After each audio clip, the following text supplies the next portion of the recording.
माननीय शरद पवार साहब, उद्धव ठाकरे जी जो भी आ रहे हैं, श्री साकेत गोखले साहब, सामने बैठे अत्यंत आदरणीय देवियों और सज्जनों, और आज की बारात के दूल्हा संजय राउत साहब।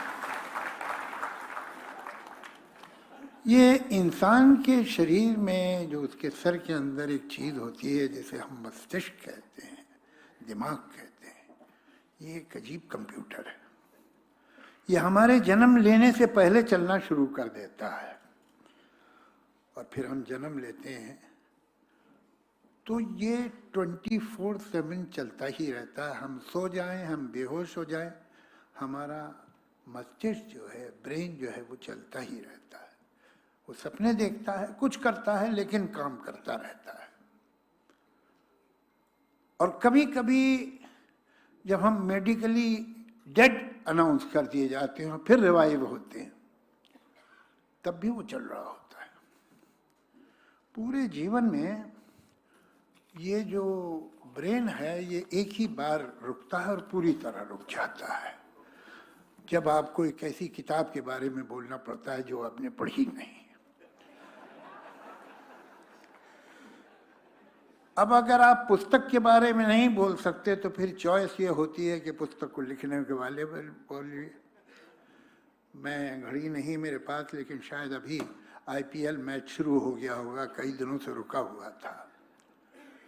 हमारे संजय जी भी बाई टेम्परमेंट T20 के प्लेयर हैं। ये बैक फुट पे बॉल रोकने को नहीं मानते, ये क्रीज से बाहर निकल के चौवा और छक्का ही मारते हैं और इन्हें डर नहीं लगता कि हो सकता है स्टंप भी हो जाए, मगर ये तो बॉल को बाहर ही निकालने की फिक्र में रहते हैं। मेरी इनसे कैसे परिचय हुआ और कैसे इतना मोहब्बत का रिश्ता बना, ये मैं थोड़ा सा आपको बताना चाहूँगा। जैसे किसी भी जनतंत्र में एक असेंबली, एक पार्लियामेंट की ज़रूरत है, अलग अलग विचारधारा की पार्टियों की ज़रूरत है, उनमें इलेक्शन की ज़रूरत है। एक अगर हो सके तो ईमानदार मीडिया की भी ज़रूरत है।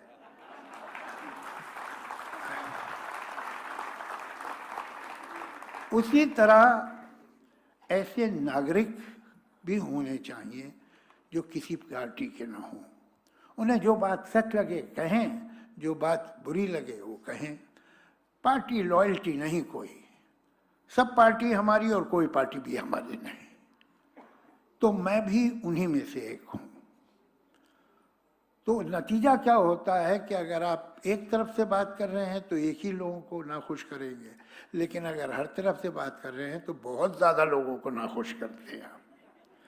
मैं कभी आप मिलिएगा अलग तो मैं दिखाऊंगा अपना आपको ट्विटर, अपना व्हाट्सएप, जिसमें मुझे दोनों तरफ से गालियाँ आती हैं। ऐसा नहीं है, मैं बहुत थैंकलेस होऊंगा और ये ना कहूँ कि बहुत से लोग अप्रिशिएट भी करते हैं, बहुत से लोग हिम्मत भी बढ़ाते हैं, तारीफ भी करते हैं, प्रशंसा भी करते हैं। लेकिन ये भी सच है कि मुझे इधर से भी जो एक्सट्रीमिस्ट गाली देता है और उधर का एक्सट्रीमिस्ट भी गाली देता है। यही सही है। अगर इनमें से एक ने गाली देना बंद कर दी तो मुझे परेशानी हो जाएगी कि मैं क्या गड़बड़ कर रहा हूँ। तो ये कहते हैं कि तू तो काफिर है और जहन्नुम में जाएगा। वो कहते हैं जिहादी, पाकिस्तान चला जा। अब अगर मेरे पास सिर्फ चॉइस पाकिस्तान और जहन्नुम यानी नरक की है तो मैं नरक ही जाना पसंद करूँगा, अगर यही बस चॉइस है। तो हुआ ये कि जब से मैं मुंबई, तो मैं आया था 19.5 साल का था। आज जो कुछ बना, जो कुछ मुझे मिला, जो कुछ जहाँ भी तो पहुँचा, ये सब मुंबई की, महाराष्ट्र का कर्म है। वो तो मैं 7 जन्म भी नहीं उतार पाऊंगा। तो इतने ये पहले तो हम दूसरे काम में, ये पीछे पिछले समझिए 30 वर्षों में कुछ होश आया कि भाई ये सब भी सोचो क्या हो रहा है देश में।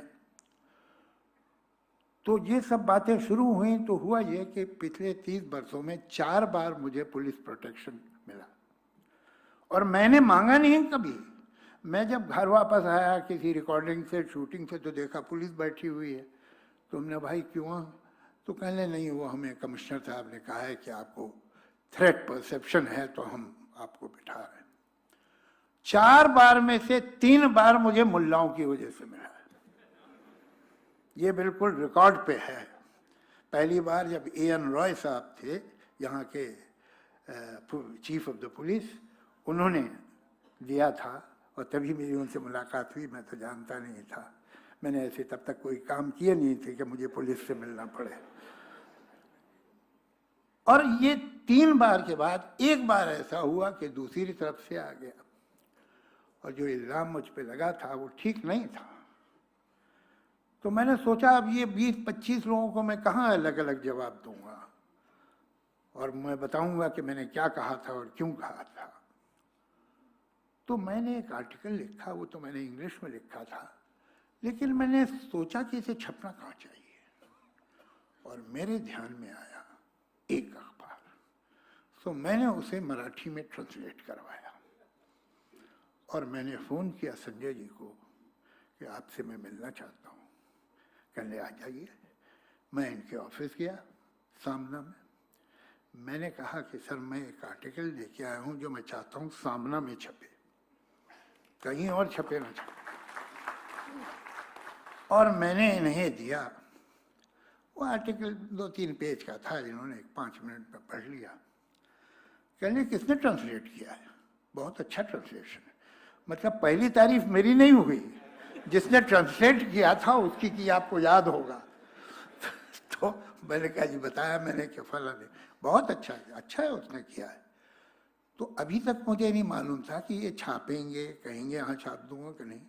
तो मैंने कहा सर फिर मैं तो चाहता हूँ कि सामना में आए, इसलिए कि जो मैंने कहा लिखा है दिल से लिखा और यही सच है।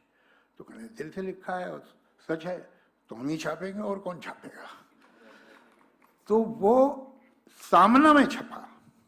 उसके बाद वो और भी बहुत जगह छपा जो बड़े बड़े पेपर्स हैं। लेकिन मैं आपको एक बात बताऊं कि हर पेपर ने, हिंदी के भी इंग्लिश के भी, मेरा एक सेंटेंस कहीं से काट दिया, एक पैराग्राफ कहीं से कम कर दिया, वो पूरा आर्टिकल सिर्फ सामने में छपा। ये सच। तो मैं तो इनका भक्त हो गया, आंखें खोल के, अंध भगत नहीं।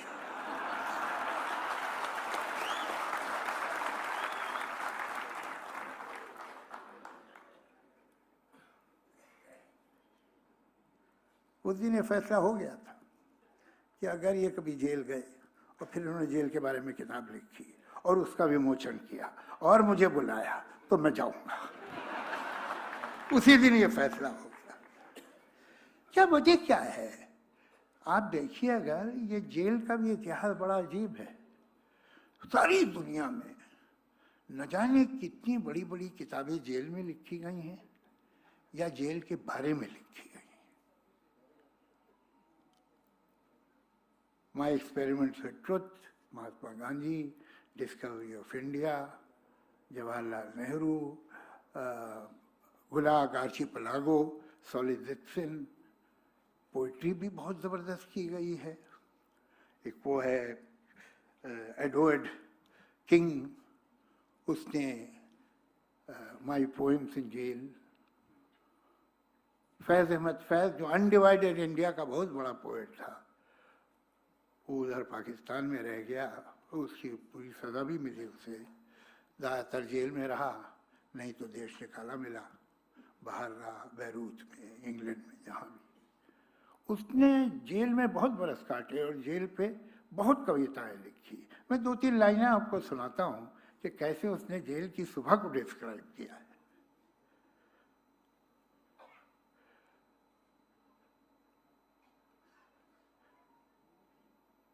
जेल की जहर भरी चूर सदाए जागी, दूर दरवाजा खुला कोई कोई बंद हुआ।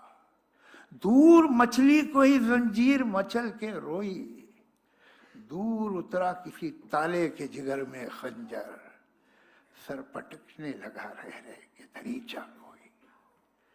क्या डिस्क्रिप्शन, जेल की शाम, जेल में कैसे, तो बहुत सारी, बहुत बड़ा लिटरेचर। बता कमाल तो ये है कि एक बैंक का क्लर्क था और उसको जेल हो गई किसी गलत इल्ज़ाम की वजह से, 5 साल की जेल हो गई। वो सिर्फ क्लर्क था बैंक का, मगर जेल में वो राइटर बन गया और उसने दुनिया के चंद बड़े शॉर्ट स्टोरी राइटर्स में उसका नाम है ओ हेनरी।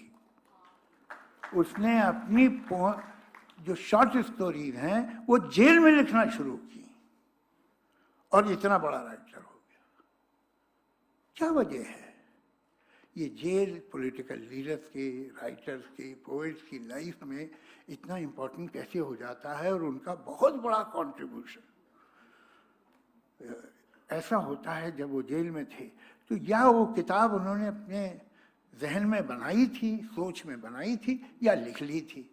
आजकल तो शायद लिखना मुश्किल होगा, इसलिए कि मुझे बता रहे थे संजय जी के अंदर तो पेन ले जाने नहीं देते हैं। पेन बहुत बड़ा हथियार है ना, ये सच कहते हैं, बहुत बड़ा हथियार है, इसमें कोई शक नहीं। इसका घाव जो है वो सदियों में भी नहीं भरता, तो इन्हें पेन नहीं ले जाने दिया गया था। तो फिर इन्होंने याद किया होगा, सोचा होगा और बाद में लिखा। ये बिल्कुल ऐसा है जैसे वो एक है कि हरिवंश राय बच्चन जी की एक लाइन है कि जीवन की आपाधापी में कब वक्त मिला ये सोच सकूं, जो किया कहा माना उसमें क्या बुरा भला। ये जीवन की आपाधापी आपको सोचने का मौका ही नहीं देती। जैसे कि हमारे जो चरिंदे हैं, वो जानवर जो चरते हैं, वो जब जाते हैं मेडोज में, घास के मैदानों में, तो जल्दी चल लेते हैं जितना भी हो सके। लेकिन जब वापस अपने ठिये पे आते, अपनी जगह पे आते हैं रात को, तो फिर बैठ के वो जुगाली करते हैं। वो जो उन्होंने निगल लिया था जल्दी में, उसे वापस मुंह में लेके चबाते हैं और उसको पूरा मजा लेते हैं। शायद हम लोग भी जुगाली करते हैं। जिंदगी तो इतनी तेज गुजर रही है, इतना कुछ हो रहा है, कहाँ वक्त मिलता है कि ठहर के देखें, सोचें उसके बारे में। एक जिंदगी एक रेलवे स्टेशन की तरह हो गई है कि जहाँ हम अपने डब्बे ढूंढ रहे हैं और डब्बा मिल गया तो सीट ढूंढ रहे हैं। वो तो जब मिल जाती है, जब ट्रेन चलती है, अब कुछ नहीं करना है, तब सोचने का मौका मिलता है। तो शायद बड़ी गलती करते हैं हुकूमतें पूरी दुनिया की कि ऑपोजिट लीडर, अपोजिशन के लीडर्स को जेल में भेज देती हैं, उन्हें सोचने का मौका मिलता है। ऐसा नहीं करना चाहिए, उन्हें बिजी रखो बाहर। तो मैं अब ये तो नहीं कह सकता कि संजय जी फिर आप जेल जाए तो फिर एक किताब लिखिएगा, लेकिन ये ज़रूर कहूँगा कि ये किताब लिख के आप हमारी कम्युनिटी में, राइटर्स की कम्युनिटी में आ गए हैं, तो अब हम उम्मीद करेंगे कि जेल के बाहर भी आप लिखते रहेंगे। धन्यवाद।